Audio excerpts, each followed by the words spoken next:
Hello again. This morning, we promised you practical examples and insights of how some companies manage to go beyond compliance. Our final keynote speech of the conference focuses on a key example of impact through leadership, namely how Philips leads the way in going beyond compliance in responsible sourcing. I'm not going to introduce our guest any further than that, partly because he's been doing judo for 40 years and I don't want to argue with him. Please welcome, from Philips, Marco Baren.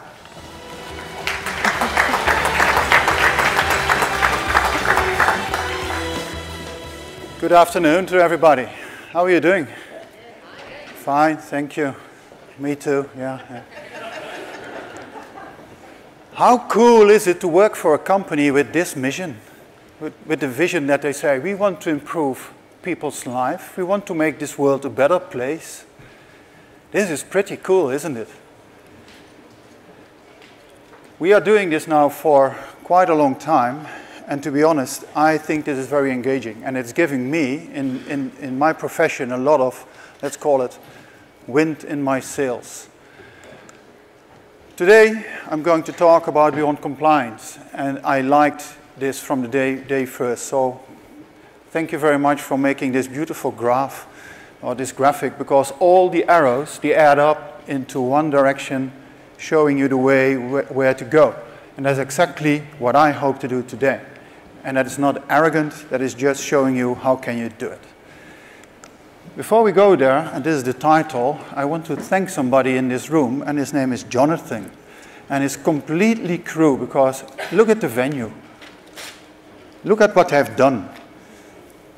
Getting you up here, that was also quite a challenge, I guess. But yeah, you were working in the same environment, right? Or living there. I've never been to a conference that was so well organized. Sorry, Rob, for that. This was really in a non plus ultra, yeah? Thank you for that. Thank you very much. Yeah? And to be honest, it doesn't have anything to do with me here on stage, yeah? Nothing at all. So from transactional compliance to something new. I will start with our process, because every slide has a meaning. I will tell you very short what it is. The first few slides will go extremely fast. Number one, every year we think about what is our strategy. Every second year we sit together with a lot of people. Here you have a picture of NGOs talking to us, telling us what to do on the short term and on the long term. Because I don't build walls. I break down those walls because I want them to hear what I have to say as a company. But they also must tell me, where should I focus on? What is really burning? And we compare those two. And then I'm telling them yes and no. And I'm telling them what I can and cannot do. You can have those slides afterwards. No need to make pictures. And if you don't want them, you get them anyhow. So out of that session, we have 5 core elements which we're doing. I'm not going to go drill them down, but for today we focus on number 2, which is beyond compliance, and we call it supplier sustainability and the sustainable performance. The key message here is that I will not accept big deviations, and it sounds a little bit dictatorial, but it is in fact a lot of lean. I'm a fan of lean. I'm coming out of automotive. One process. So one project has one owner, has simple KPIs which are easy to understand and also to influence, with defined stakeholders. So if you want to have a share in that, maybe you're too late. And against the 5 pillars of what is our code. That's how we define them. Pretty simple. And we have 6 enablers defined, and we are not that good in them. We are not that good there. At this moment in time, especially with databases and infrastructure, we are still struggling. But we're getting there. Let me explain the program to you. This is a stupid slide. It's full, yeah? But I'm going to ask questions to you. Don't look to the slides. Look to me. Here I am. Question number 1. We did 2,500 audits. You heard that yesterday. After we are doing an audit, the audit is done by a third party. If I walk further, I drop down here. Yeah? I want to come closer to you guys. Yeah? So we are doing an audit. What is the percentage? And those who have seen me speaking before, don't keep it a big disguise here. But what is the percentage of suppliers that succeed? Come on, we are the top #1 company in the Dow Jones Sustainability Index for the last 6 years. 99 out of 100 points. Must be good, right? So give me a percentage. Is it more or less than 50%? More than 50 or less? Thumbs up, thumbs down. More, less. How much less? 40%. 40. Ah, you're very kind. 7% of our suppliers, they are in agreement with the code after a third party goes there. And I said, okay, I'm working at a company with a beautiful green slide, and 93% of my suppliers suck, yeah? I don't want that. Then I'm going back after 3 months, my team is going there, they repair everything, and guess what? Everything is okay. 85% of the world is green again. And then 10% has a long-term plan, they have fire extinguishers and whatnot, they have to do something, take some time, 5% we don't take, we are green. 3 years after, we're coming back, same person sits there saying, hello, how are you doing? And we're doing the same audit. Where are we? Come, give me a number. 20. 20. More or less. More or less. Come on. Less. It's 9. Statistical nonsense we are driving here. 9% is in compliance with the code. So what are they doing? It's just passing the audit. And after that, it all falls down. No improvement at all. And when I came in, I said, this stops now. No more of this kind of work. And which we did. And by the way, it makes sense. If I'm going to read those 7 to you, which I typically do, and I explain them, I'm going to lose all your questions afterwards. So we did an investigation of the root cause analysis, which you typically do via fishbone or failure tree. Bear with me, they're all here. You can have them. We investigated what is the root cause of all this nonsense we are doing. And there are the 7 root causes. Took me a year to get them really understood and what we're doing here. One of them is that if you go to a supplier yourself and afterwards there's a third party going there, or you do it the other way around, completely different outcome. Completely different outcome, not even the same letters. I couldn't read the report, yeah? I said, stop it. So we did all that. Then we said, stop it. We do something else. I'm taking you on the journey what that is. So I asked a friend of mine, do we have a quote? Here's the quote.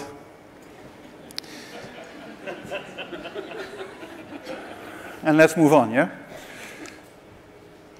And I looked to myself and I said, and if you have the possibility to go to Google or what is this, YouTube, look to Fred Kaufman. He's an Argentinian professor of the MIT. He is saying, what is your job? And I asked myself, what is my job about? What do I want? Is that what is on my title or my cut? No. It is that I want that Philips is becoming in the sustainability area the #1 and real #1, that we are really improving. Well, that's difficult because you know what is the reality. So, Marco, big birdie, how are we going to do that? And I use what I know. Focus on the long term, build a plan, take your time, make it worthwhile. So we use some lean tools for that. This is the core. Not one way of working, yeah, one way of working and process, yes, but don't treat all your suppliers in the same way.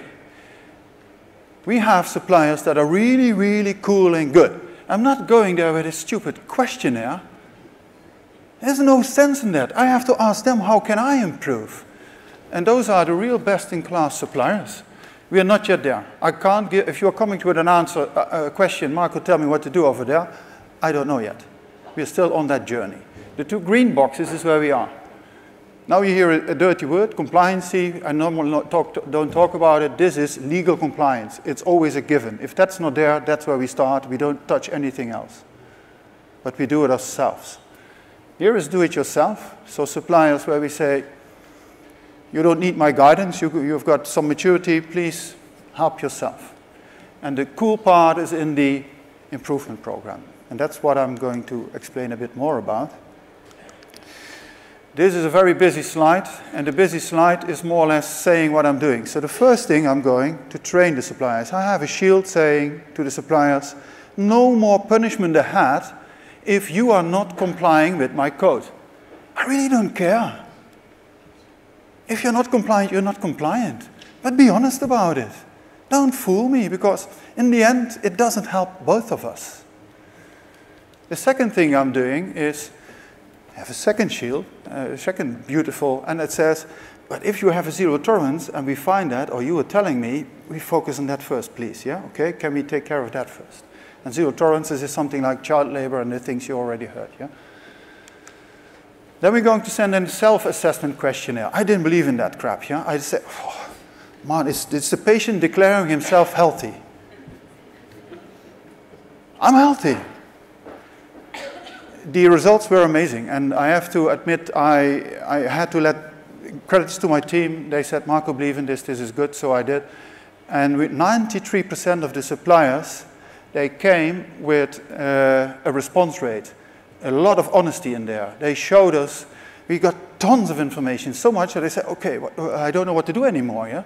Too information overload, or overflow, sorry, yeah? After that, my own people, they are going to validate those data.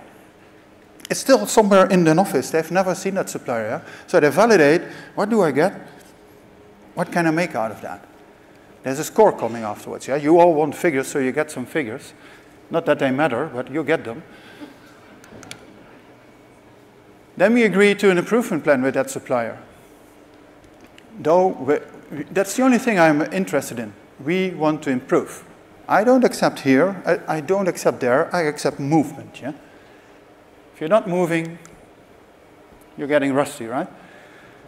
And after that, we agree that with the supplier and we keep the engine going. So we come back every year, and we come back every year, and we keep the engine running. So now our next question, and I'm not going to give you the honor to answer that question because those who have been here yesterday already know the answers, so I stole my thunder here. So you have got your do-it-yourself suppliers who can do it themselves. I've got my suppliers where I'm going to do the assessment. And finally, we found 45% of all the suppliers we've been to, and we have done now approximately 300-400, they have a zero tolerance. By then it was 40, now it's 44, and maybe even 45. Who cares about the number? It's more than, it's almost half, yeah? And there we are saying, fix this first. The message here is fix that first. Don't go to do anything else. If I see child labor in a factory, fix that first. By the way, it's legal doesn't allow that. And also I don't allow that, yeah? So fix all your zero tolerances. I had one supplier, one only, till now, from all that we said, sorry, till here, no further. We asked them to improve. We asked them again to improve. It took us half a year, and we had to say bye-bye to that supplier because of the simple fact that they were polluting their environment in the middle of a region where a lot of people were living. That was tough, but it was needed. A lot of scores. And look at these beautiful graphs. I love those graphs because statistically they make sense.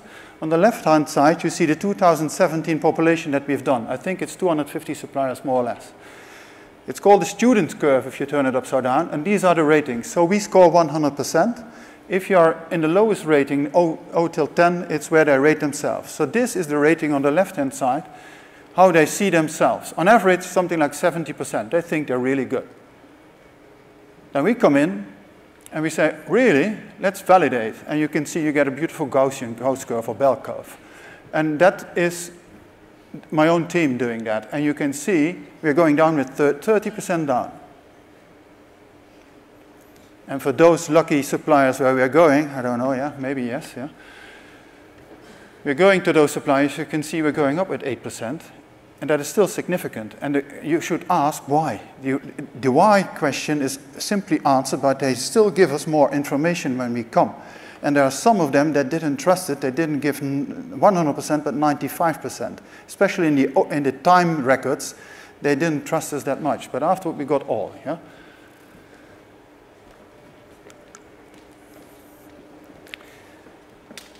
This is again a complex slide, but it's easy to explain. If you start with me on the left top-hand corner, there's a 2016 group. And in the 2016 group, you don't see any number, because that doesn't make sense. We have a starting point there. The 2016 group was something like 50 suppliers, and what you can see is same 27 or 30% down, 7% up after the site assessment. But the interesting part is if you now go down, because we did that 2 years in a row now with this group, you can see moderately improvement from their own view on their self, only 4%. But they are improving according to our desk research, and they have to, every quarter they have to upload the data so we know what they're doing. But if you're going on site, real good improvements. And now you have to understand that's two groups of people, two groups of companies. One is where we're not going, and the other is where we are going. So Marco, there must be a difference in this group. Yes, there is a difference in this group. And this is the table that we're using. There's a lot of data here. The core message is the do-it-yourselves only went up with 6%. And that is a pain in my, because very simple, I want to improve everything at the same time. And that is a little bit, the hurdle is too far. Maybe I have to learn the Flosbury flop, yeah? But those where we are going, it's 17% up. And that is making me very, very, very proud. And we can measure this, and we can show you the real examples, and we can show you in which area and what they're doing, and they are really engaged. It's liberating to see what is happening over there. I'm also having another team, so this is supplier sustainability. I'm also doing supplier development, which is a stupid and arrogant name for helping a supplier to become better. And these people are extremely well trained and lean. And what they do is they go to a supplier, help that supplier to reduce their cost. A good example is a supplier that made breast pads for us. A silly product, I never used them, but the supplier had a changeover time because he had a lot of dust and what have you, explosive, dangerous. So he said, when I cool down my line, it needs 24 hours to get running again, so I go to another line. So he had a lot of investments. So we send in our people, and I said, it has to be 4 minutes. And they were like, Marco, you're crazy, yeah? Why 4 minutes? He said, if you don't say 4 minutes and you accept 12 hours, you get 13 hours. We achieved 7 minutes. The guy is happy like hell, yeah, of course. Yeah, and he invested that back in the well-being of the people. Some examples. So, zero tolerances, what are they? And what kind of topics do we find? So in 44% of all those suppliers, we found them. And on average, 1.5 per supplier. So it's not if you have, typically do not find 1, you find 2 or 3, sometimes even 4. So more than 1. If something is wrong, it's really wrong. That's the message here.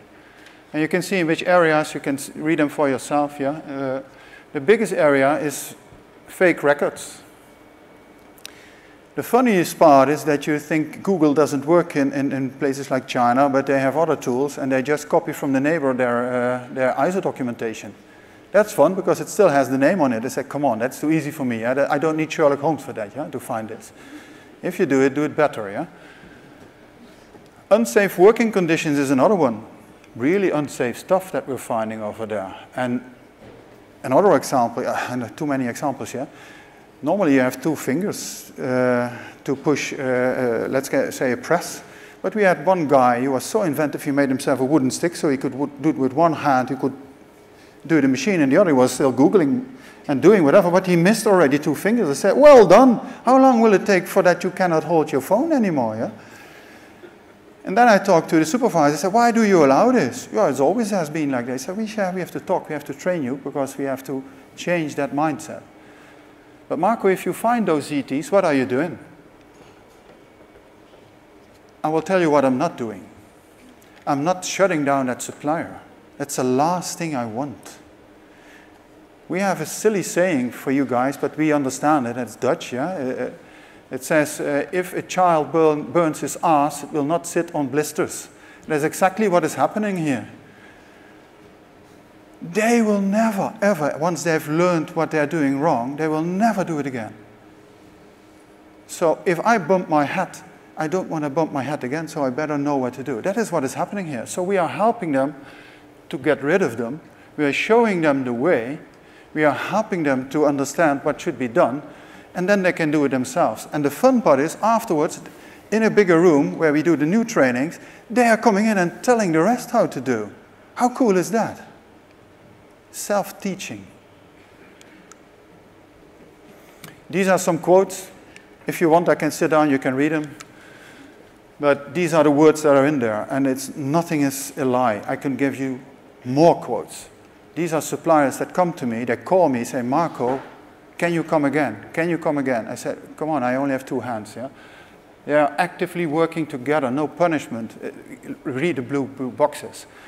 Very, very good comments, and I'm proud of that, so that the suppliers say, thank you very much. This is their way of saying thank you. And now the cool stuff. So it didn't stop here. We are going further. So this is a little bit me explaining how much time do I still have? 7. So I'm good. So this is what we did in the past. It was reactive and ineffective because nothing changed. It was all the same all day long. When we came back, 7%, 9%. Guys, you have the same, right? Then we are now in the blue box. It's still reactive. We still look in the rear-view mirror, and we know we look at the things that are already there. But it's becoming to be more effective because we're improving. And the cool stuff, the way forward, and I just got the funding for it and also the people for it and everything to become more predictive.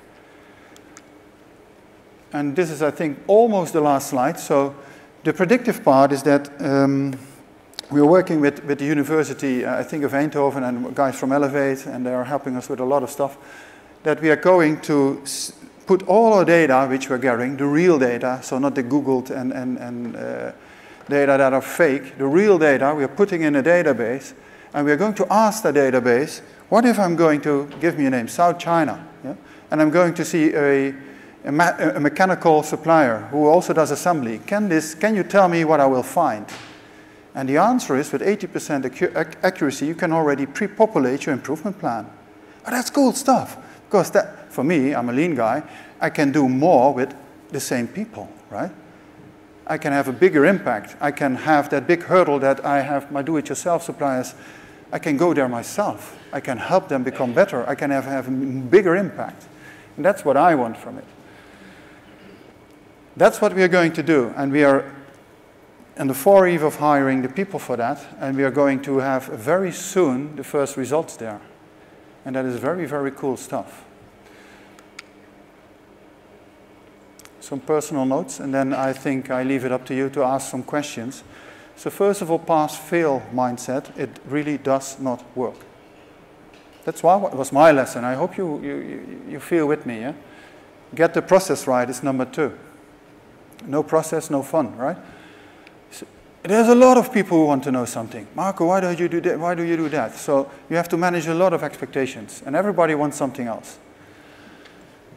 Commitments. No commitment. If higher management at your supplier doesn't commit to it, or if your own management doesn't commit to it, don't go there. Convince them. Please keep convincing till you have your commitment. Otherwise, nothing will happen. The Germans, they say, der Fisch stinkt am Kopf. That means the fish smells from the hat. That's exactly what happens over here. If you don't get it done there, it will never get done. Lean thinking, already said. And you don't need a perfect system to start with. You need an engine and leadership.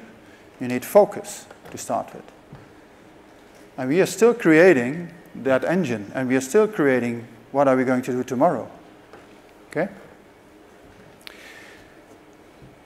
And this is my personal note. This is something that I think is very important. My team in the US, in China, is extremely energized. They come to me and say, Marco, why didn't you do this before? I said, I don't know. Let's do more of this, yeah? Let me stop here. You can read this yourself.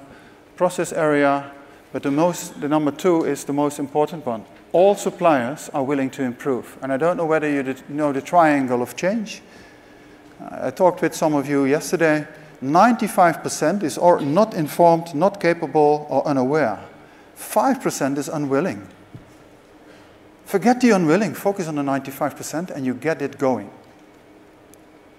We think the other way around. We think in punishments, they don't work.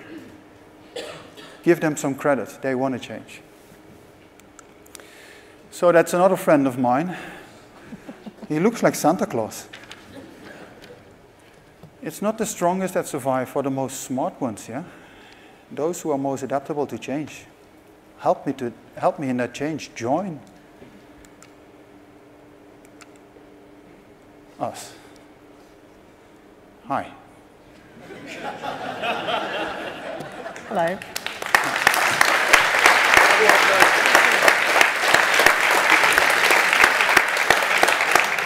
It's even more intimidating close up. Thought I'd got the measure of him, but no. I will go over here. Some questions, please. Have we got microphones? Or are we just going? Yes, we have. I know that we've probably exhausted Marco with all the questions that people have been asking you outside the sessions, but there's probably a few more in the room. Would anyone like to ask Marco a question? All right. I will come in your direction. You better hear me. Is that such a threat? Hi, I'm interested to know what level of resource you've got in your team and how many suppliers you've got in total. I might have missed that in the slide, sorry. Did he whisper that? Did he tell you to ask that question? Naughty. We've got 10 people in our sustainability team, and they're all doing it themselves for the time being. In the countries, like I said yesterday, where we're not represented, very soon it's going to be done by, I already mentioned the name Elevate, they're going to do it over there. But first, and that's extremely important, they have to learn the methodology. They have to understand what we're doing, because I'm showing this now like it's easy, but the process behind it is rock solid, and that they have to stick to all those process steps. It's not a lot, it's easy to understand, but I don't want deviation, because then you've got left and right and talking about different things, and then communication gets difficult. So I want to speak one language, okay? And we did 400 audits, something like that. Other question? Nobody dares. What did I do? I scared them away. No, it's fine. There are people. They're a bit timid, but... Shall I sit down? No. Lie down. I'm standing up so you can stay standing. Hi. Sorry. Okay, I said to you yesterday that you're like a breath of fresh air. Okay. Thank you. And the reason is that you've got out of the rut that we're all in. And the question is, how do you propose that we get everybody else out of that rut? How do I propose that? How do you To propose get everybody else out of the rut. How do you propose? Let's go in different. Let's do something different. Yesterday evening you heard how to do it. It demands leadership. But also a little bit, you have to be a little daredevil. I'm sorry, I was that daredevil, yeah? I'm still am.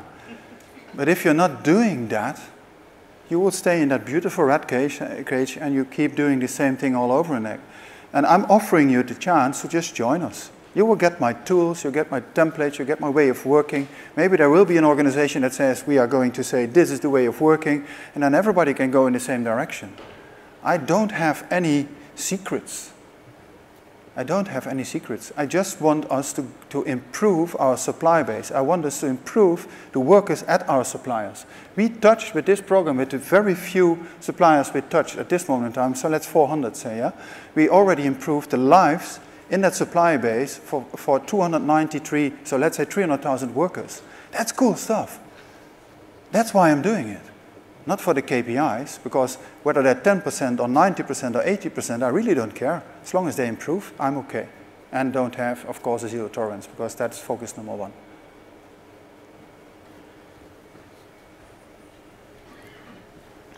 Lee Estesen from Underwider. Marco, 2 questions, and you can cherry pick which one you'd prefer.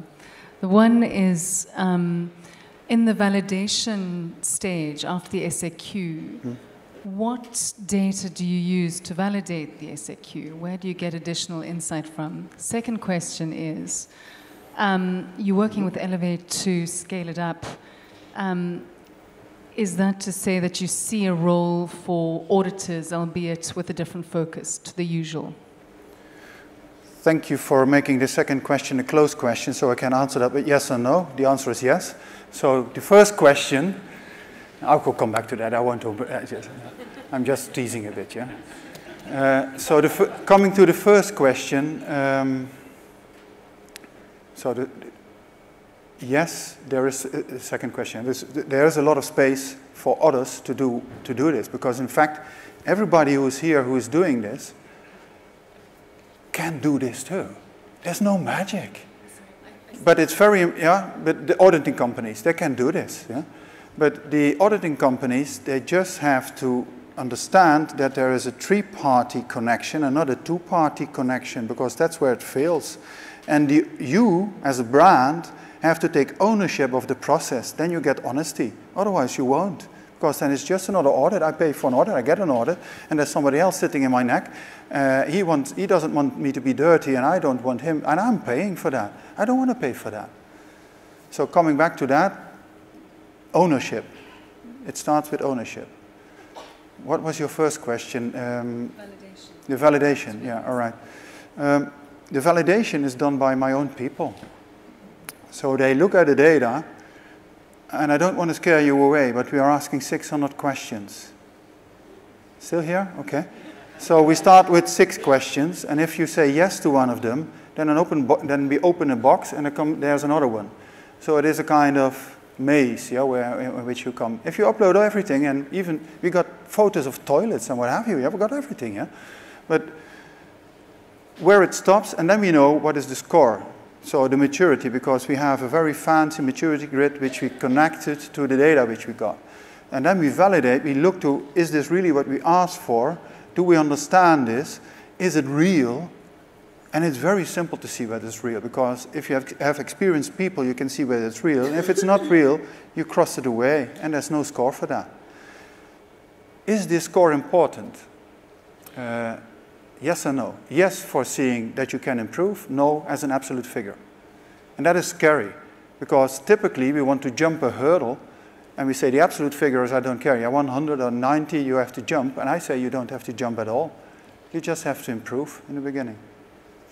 All right? I hope that answered a bit your question. Do we have any more questions, please?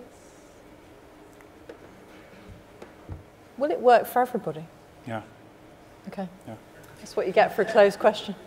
Yeah. Do you want to elaborate? I'm thinking about how to say this. Yeah. It can work for everybody if they are. Let me start in the beginning. You saw the slide with the NGOs and what have you, yeah, and the CSOs and the banks, and we talked to them. If you know that they will throw rotten tomatoes at you once you say, hey, 45% of my suppliers, as we have, they're having zero tolerances. And if they start to throw rotten tomatoes at you at that moment in time, you build that wall, you start with everything that we have right now. If you know there's a level of trust already on that level, you feel confident that you are opening up. Because I'm opening up. I'm telling you stuff that, well, maybe I'll get thrown out of the company, I don't hope so, but I'm telling you stuff that's really there. And if you have that tailwind, or then you can do this. If you don't have that in your company, and that's what I meant with your mandates and also with the level of trust that you have in your own company at your supplier side, if you don't have that, tough time. That will be tough. Then you have to do a lot of preaching. Yeah? Marco, thank you very much. I was promised you would be challenging, if not for some people controversial, but thank you very much for sharing your methodology and your vision and your rationale for doing what you're doing. Thank you very much. Thank you. You're welcome. You're welcome.